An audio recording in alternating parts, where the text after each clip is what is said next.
Peatükk on erivajadustega laste toetamine ja õppekasvatustegevus kaasavas rühmas. Autoriteks on Sirje Luuke ja mina, Tiiu Tammemäe.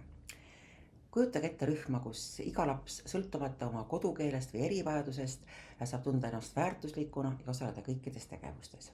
See ongi kaasava hariduse põhimõte, anda igale lapsele võimalus kvaliteetselt ja tähendusrikkalt õppida.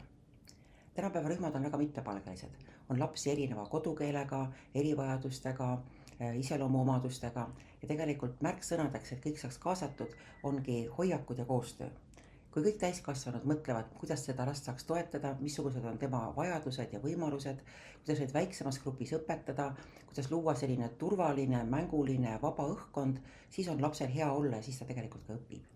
Nii et tegelikult, kui sa tahad teada mänge ja võtteid, kuidas neid lapsi paremini kaasata, siis loe meie peatükki, sest mitte laps ei pea kohanema lasteaia järgi, vaid lasteaed peaks kohanema lapse vajaduste ja võimaluste järgi.